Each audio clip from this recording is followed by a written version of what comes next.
Welcome to Dairy Delivery by the Dairy Star. On today's episode, we talk to a farmer in Taylor, Wisconsin about a wolf that attacked one of his cows. We then head to a campus as we speak with a professor at South Dakota State University about the development of an associate's degree in dairy technology.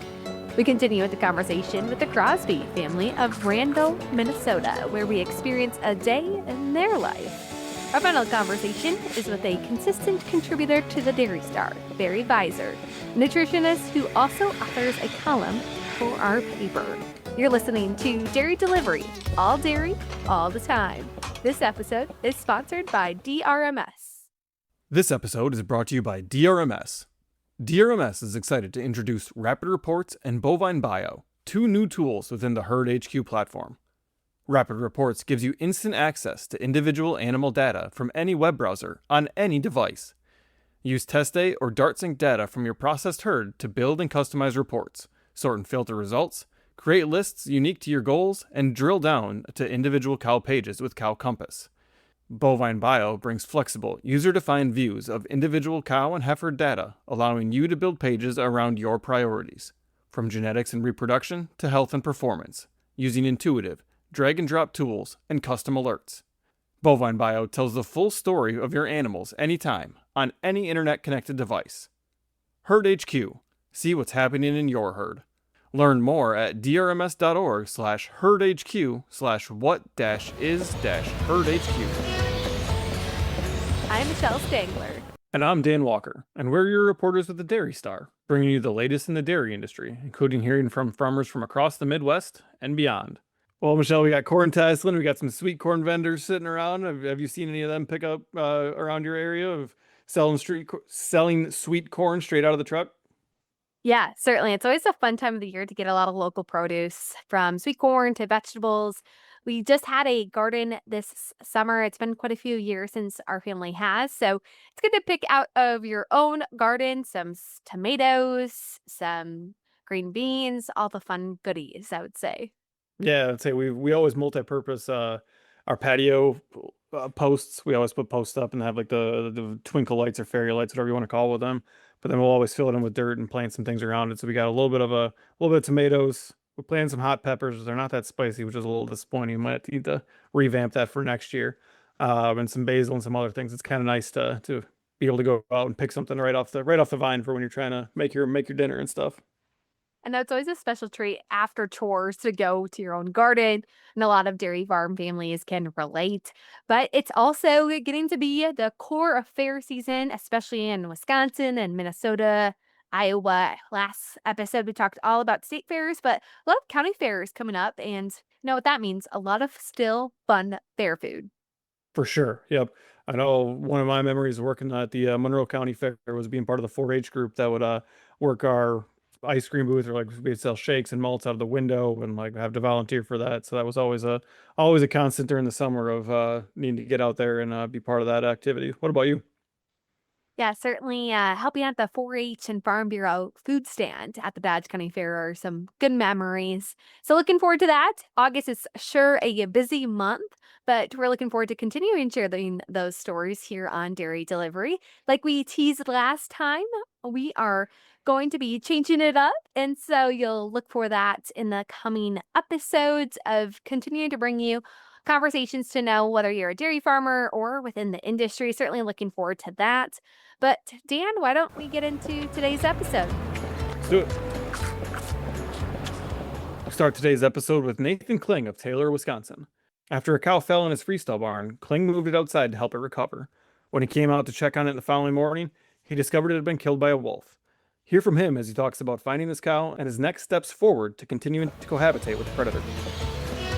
Yeah, it was a Sunday afternoon. The cow was in peak milk. She was in heat, slipped on the floor in the barn. So we put her outside. We had a sand pile for bedding, leveled it out, set her there, feeding water. Usually they get up within a day or so. Just put them on a comfortable surface so they can get traction. Next morning we come at 5:30 and she's dead. The wolves had eaten her alive, basically. Yeah.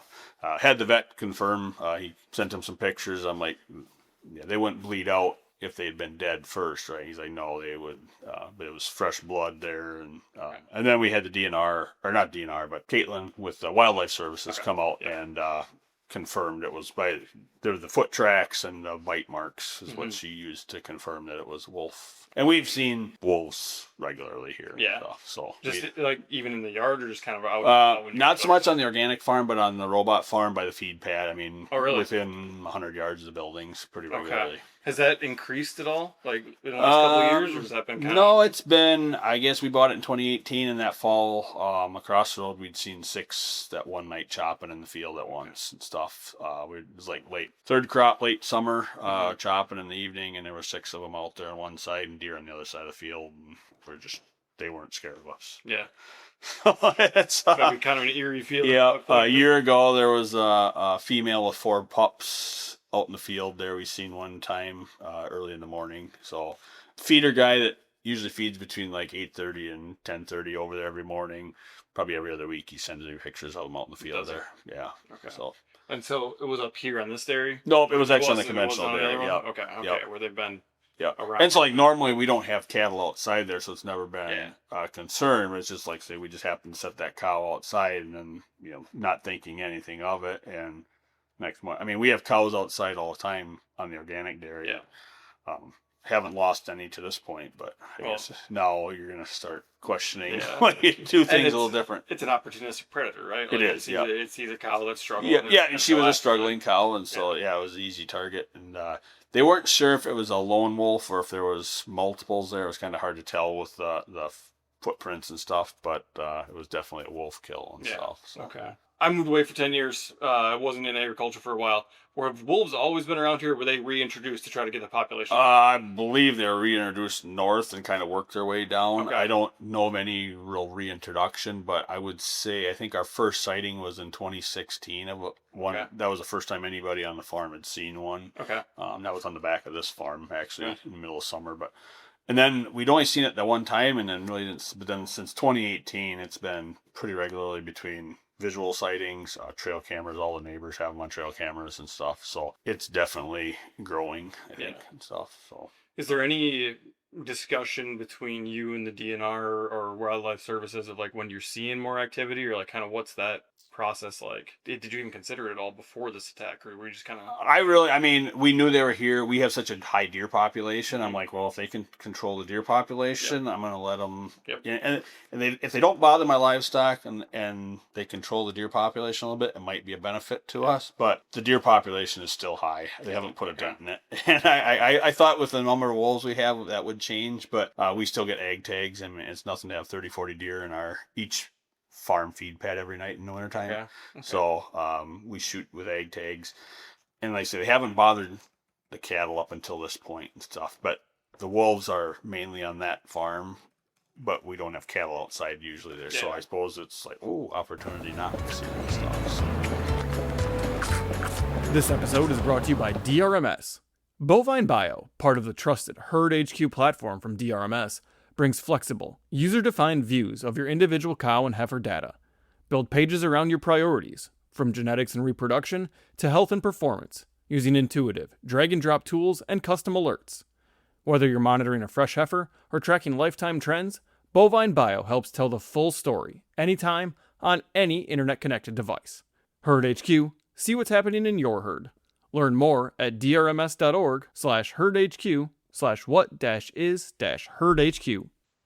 Certainly a lot of news in that TWIF space, federal and state, so we'll continue to share some of those stories of how dairy farmers are being impacted. You can find that story, though, on dairystar.com, looking for the headline, "The Wolf is at the Door."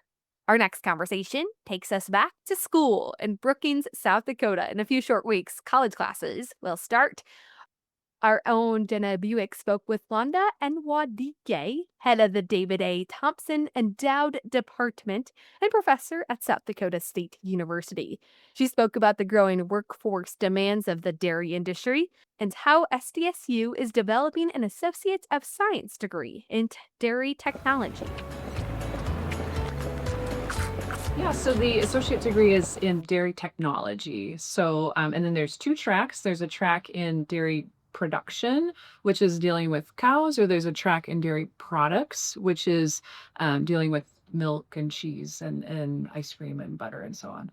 Okay, so can the students go either way, or do they study both? So the idea is that they would go either way. So I guess if they studied both, then it would take more than 2 years, most likely. Okay. So we planned it out so that they could finish in 2 years if they're planning on, the production track or the products track. It's a good question. We hadn't really talked about that a lot yet, but they could do both, but it would just, in order to get all the classes needed, that would take them, a little bit longer just to get all those classes in. So, and when we designed the curriculum, we designed it, Howard did a great job of designing it really well so that students can like if they decide to do the if they decide to do the dairy technology, dairy production track, they can do that for 2 years, and then they can have their associate's degree after 2 years. And then they can go right into the dairy production 4-year degree, the bachelor's degree, and then can still finish that in 4 years. So it wouldn't add any extra time if they started with the AS degree and then they decided, you know what, I'm enjoying this, I'm going to stay for the 4-year degree. So they could get a dairy production degree in 4 years, or they can do the same with the dairy technology, dairy products track, and then they could go right into the dairy manufacturing 4-year degrees. So they could do the 2 years in dairy technology, dairy products track, and then they could stay on for another 2 years and then be done with their dairy manufacturing 4-year degree. So how did this degree come about? Was there interest from students or from the industry? Yep. So the interest was really from the industry. So industry has really asked us, they'd love to have more students to be able to, more graduates of our program to be able to go into, work in the dairy processing plants and to work in different roles in dairy farms as well. And so they really were asking for just a way to be able to get students, quicker into their workforce and to be able to get more students into the workforce. So yep, this is really driven by industry needs. Okay. So like a cheese plant or a processing plant wants them to come in and work on like the production floor or something. Mm-hmm. Got it. Yep. So, and I guess I'll say, there's not other really options right now in terms of like a 2-year degree in South Dakota that they can be able to work in they can get like maybe a 2-year degree in automation or something like that from like a technical institute, but right now there isn't really another option that they can do a 2-year degree that can help them to work in operations, to understand how dairy products are made, for example. So that's where this program really can help fill that need. And when did it get launched? So this summer, it was officially, I can't remember exactly, I should know, but I think it was May that we got the official approval from the Board of Regents. So we have to go through the process of getting the approvals for it. And so I believe it was May that it was official. So we can take students even starting this fall. So students can start this fall, even if they're interested. So it's not meant to be a remote classroom situation, so the students have to come in like traditional college students. Yeah, unfortunately, we don't have any of our classes offered by our department are not currently being offered online or remotely. We would love to work towards that someday, but we don't, we're not there right now. So yeah, we still have the need for students to come here. They can take some math classes and some, actually Anna would have a better sense of that than I do, or should I General biology. Yeah, you can take some of your generals online or, remotely, but like the courses from our department are all offered in person currently. For the class load for each of the tracks, are they more of the generals or like the intro classes for like dairy production and dairy manufacturing, or like how in depth do they get? Yeah, so it's a mix of the generals and of the more specific topics to our major, I guess. Yeah. So when we looked at, the 2-year degree, you have to meet a certain number of credit requirements. You have to, like, I can't remember the number off the top of my head, but you have to have must be 60 credits, I guess, to get a associate's degree. So we looked at, what are the core things that are required, and then what are the things in our topic, our field, that we can cover. So yeah, we looked at all those different things. And there's, and the associate's degree has requirements of what needs to be covered. To be considered a graduate of SDSU, you have to know certain competencies. So we, had to cover those. And then in addition, then we have things in our field that are covered as well. So Cheyenne, when you are out recruiting for this degree, are you seeing a lot of interest around the nation or even the tri-state area for kids to come in? Yeah, so I would say there's a lot of appeal right now to be very cost efficient among students. And I think a 2-year degree is a way to kind of meet them in the middle, right? They might be looking at a 2-year tech program, but also kind of like, I want to experience a state university too.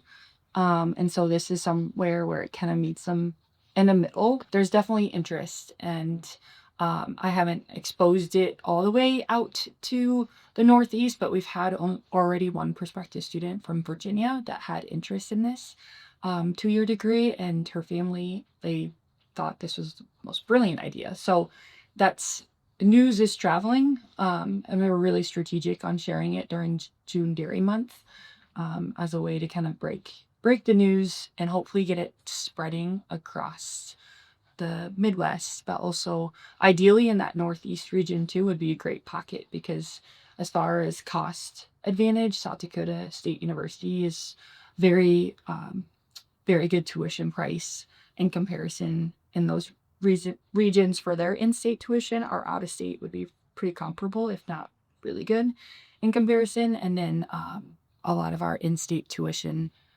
our states that qualify for in-state tuition in the Midwest. I think that's an appealing piece for many students too. This episode is brought to you by DRMS.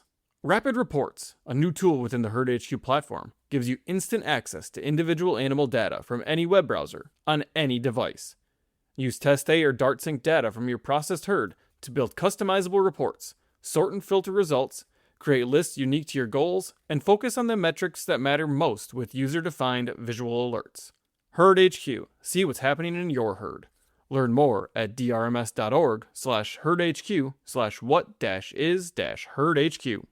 Those 2-year degrees are always very beneficial for those trying to get more streamlined into the workforce. My brother who did a 2-year degree to get his dairy science degree from UW River Falls, and I know it's a really important avenue. So it's good to see that South Dakota State's kind of opening that up. And you can read more about South Dakota State's Associate Dairy Technology degree on dairystar.com. If you look for the headline, Associate Degree Strengthens Workforce. In our next conversation, we visited with the Crosbys of Randall, Minnesota, as we spent a day in the life on their farm. In the middle of a July heat wave, we got to hear from Ann Crosby as she talked about chores, working with her dad and her sons on the farm, and her role in the Todd County American Dairy Association Dairy Princess Program. We milk around 60 cows here twice a day. It's me and the boys mainly, and my dad helps here and there, kind of a little bit. So, what do you appreciate about 3 generations working side by side every day at your farm? it is really cool because everybody has their own talent. You know, you have the oldest, which usually is the wisest, and then everyone learns from that, and everyone brings a different of their different abilities and ideas to the operation. And Cody, how about you? How does it feel to be working with your grandpa every day? Well, I learn quite a bit from him. He makes me mad sometimes, but that's just me. We don't get along all the time, but that's... Welcome to working with family. Yep. All right, Anne, why is it important for you to be helping with the Todd County Dairy Princess program? Well, I've been involved for a long time because Dad was involved for a long time. So it was kind of like I knew everything that was going on with the Todd County ADA and everything. So I was asked 3 years ago by Amanda Ziggin at another dairy meeting, and she rounded up all these people that I kind of knew, and then we all showed up at this meeting, and kind of went from there. And then last year, Liz and I decided to do the Princess program, which has been a lot of fun. So when we visited with you here the other day, it was pretty hot out. So how does the heat change your daily routine? The heat definitely slows everything down. Really down the cows for sure. They are so slow about doing everything. I don't know. We just kind of take it day by day and keep everybody comfortable. Everybody gets a little crabby because it's hot. But yeah, we just deal with it, and then thank God it's only like 70 degrees today. Big difference, isn't Yeah. it? And then Cody, what are your main duties on the farm? Well, mainly everything. I milk cows, feed, cut hay, anything with cows. And what do you like to do in your free time? Oh, I like to collect lawnmowers. Try to fix them. It doesn't go my way usually, but I ride poorly and stuff like that. All right, and then you are in FFA. Yeah. What do you all do in FFA? I judge a few things. I went poultry judging. I went to state for that. And then I've tried horse judging, but I'm not good at horse judging. And then I hear you have an interest in the farm. What do you like about dairy farming? I like working with cows and stuff like that, and driving tractor, all that. Catch that article on dairystar.com looking for the headline, A Day in the Life of the Crosbys. Our final conversation features one of our columnists, Barry Visser. Barry is a nutritionist that is a consistent contributor to our paper, writing a column titled Something to Ruminate On. We spoke with him about this year's corn crop and how this year's weather pattern has affected growth and disease exposure. We have our nutritionist, Barry Visser, on here for our podcast today. Barry, thanks for joining us. Appreciate it, even though you're at an airport up in New York. How was that trip? Very good, very good. It's always good to get to some other part of the countries and see some of the similar challenges and maybe some unique challenges that they deal with in our industry. For sure. It's always interesting to see how different landscapes and different even different climates kind of manage the same things that we do here in the Midwest. So speaking of that, it's been we're into August now around the Midwest, and I'm sure up there in New York too, you can see the corn crops kind of almost fully matured now. Some of our crop and weather guys have even been saying that they might be chopping within the next month. What have you seen from this year's corn crops in terms of, I know some of our readership area has had more of a wet summer compared to normal. What have you seen in your adventures throughout the area you cover is what the corn crop looks like? Yeah, good question, Dan. I think kind of start by saying most of my travels are going to be greater Minnesota, western Minnesota, and then getting into like eastern South Dakota, a little bit down in the northern part of Iowa. So pretty big range, and certainly some areas that look really good, and some areas that are stressed a little bit for a couple reasons. But if you back up when you get to the spring, I think generally speaking, spring planting went really well for a lot of folks. We just had a kind of a nice ideal window of almost 2-3 weeks to be able to put corn in the ground, and I think emergence was good, and so we've had a really nice crop almost from the beginning. And as you get to today, there's spots that are just almost ideal in terms of having plenty of moisture coming into pollination. Then there's a few spots that have a little more, especially over the last week here when you start talking 4 to 6 inches of rain in a few areas. But there are, certainly on kind of the northern and southern areas where I get to, some of it lighter soil. There's some corn that's really hurting for moisture too. But I think generally speaking, maturity appears to be ahead of schedule this year with adequate moisture in most cases and plenty of heat to keep moving that corn plant on. And then, have you seen a year kind of like this where we've had? I know down in northeastern Iowa, we've had a guy who's had about seems like he's had 4 inches of rain every time I talk to him. Have you seen kind of a year like that where we've had such high rain volumes in other areas, and maybe obviously other ones are a bit more on average? But how does this year stack up in terms of moisture for you? I think again, kind of globally, it's been pretty good, but there's pockets where I'm west of the Twin Cities, and about the time we were starting to get a little dry, we got another even a half inch or an inch of rain, so we've kind of hit it just about perfect. But I know there's certainly exceptions to that, but it maybe not quite as extreme this year. But yeah, it seems like there's a few pockets where it's not tense, it's multiple inches they're talking about when it rains, and that's um, maybe an inch or two we can handle, but most places don't need 5 or 6 at one time. So Yeah, I'd say it's always kind of funny when he says he's got 4 inches of rain. It's like, man, gotta spread that out a little bit. I know his last time he said he had 4 inches of rain in one rainfall. It was like if we can get that spread out over the 2 weeks, might be a little bit more beneficial. But take it when you can Right, get it, and right? yep, I would say this last one was very unique from a standpoint. About a week ago now, we got the rain. It did, for us, anyways. It rained pretty much all day on Friday, and the end result was about 4 to 5 inches of rain, but it never 95% of that soaked in.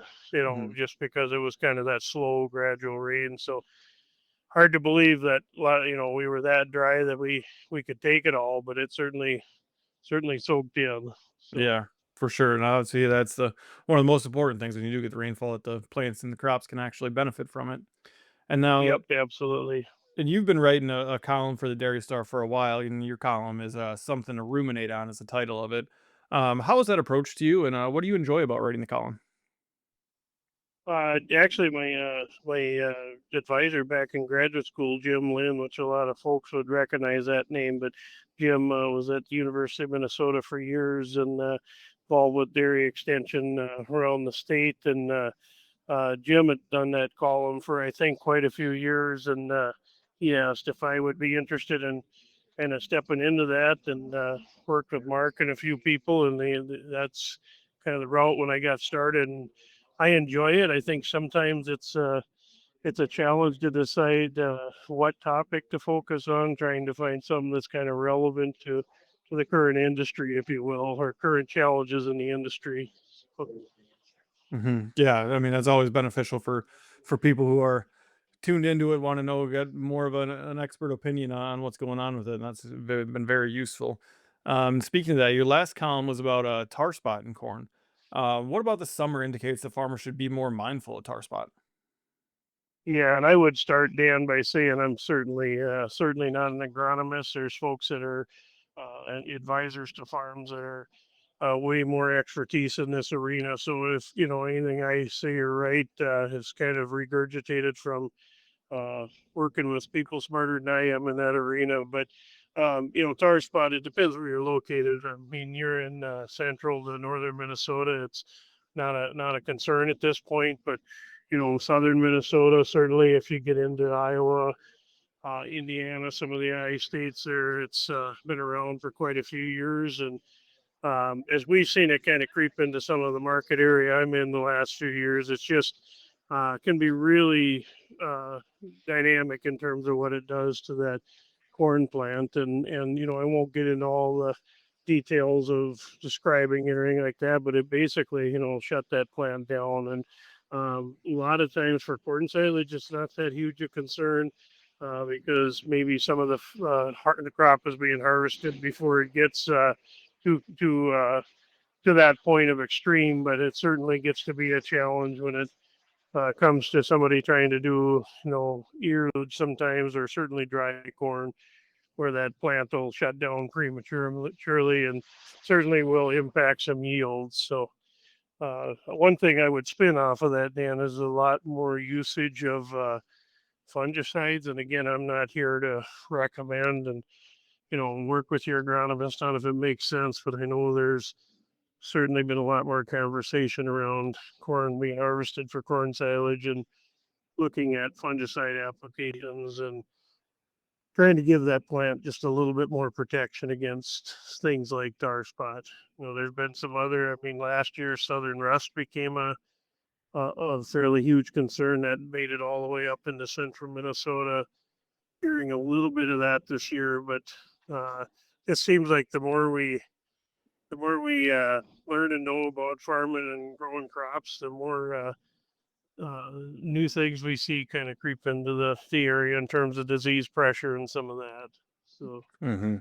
Yeah. So the more we learn about it, the more things we got to keep in mind, right? And it's good to have right. that knowledge and that knowledge base to be able to learn from things in the past and kind of how to develop things in the future. Yep, I would say this too on and again just on the fungicide side, when you kind of piggyback on one of your earlier questions about the crop progress, some of that, it is kind of important to appreciate that if you're working with, say, a custom chopper and trying to work on timing of when to get them in, that typically that fungicide is was designed to protect, make that plant healthier, but a lot of times you will see that plant stay greener for longer. And, I've had farms say that their fungicide maybe delayed their chopping 5 to 7 days in some cases, depending on obviously other factors like weather and maturity. But just appreciate that may actually delay your harvest, which typically is not the worst thing in the world. So, Yep, for sure, and definitely something to keep in mind when you're trying to plan out the chopping season and times when you're trying to get out in the field for sure. yep. Awesome. Thank you, Barry. I really appreciate your time.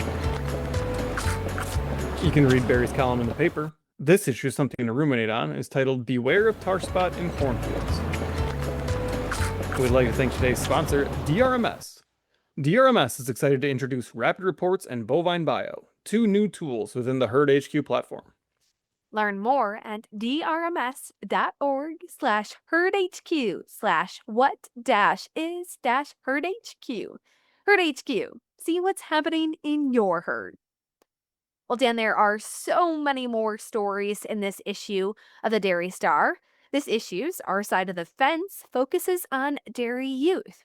With showing in full swing at county fairs across our readership area, we spoke with several about their experiences showing dairy cattle and what they hope to learn in their 4-H projects. Certainly always enjoyable to read and to see folks really involved in organizations like 4-H and FFA. For sure. Definitely just cool to see what they've learned and how they're attacking their own projects and what they've learned throughout the year of their dairy projects. Now, August is kind of the dog days of summer. I know me being a sports fan, there's not as many things going on. There's always baseball, but we got to catch up with a softball standout from St. Croix County. Danielle Nauman spoke with Kenzie Mittling, who earned a first-team All-State honors and was a Middle Border Conference Player of the Year as a junior. Mittling helps on her 50-cow organic dairy farm with her parents, Brad and Tina, and her brother Colton. Another story features a dairy in Carrington, North Dakota. 15 years ago, Pite Van Bedijf was approached by community members and created a leasing program for youth in the area to show cattle at county fairs. Van Bedijf welcomes the opportunity to help youth learn about dairy and cows and giving back to their community. Like we've mentioned, there are some new things coming on here on Dairy Delivery, so continue to follow along. Also, find more stories in next week's Dairy Star newspaper, and come back here on Dairy Delivery on Spotify, Apple Podcasts, or wherever you listen to podcasts to hear more of those stories. Make sure to rate and subscribe, and if you or someone you know is interested in being featured in the Dairy Star or on Dairy Delivery, reach out at dairydelivery@dairystar.com so we can continue sharing all dairy all the time.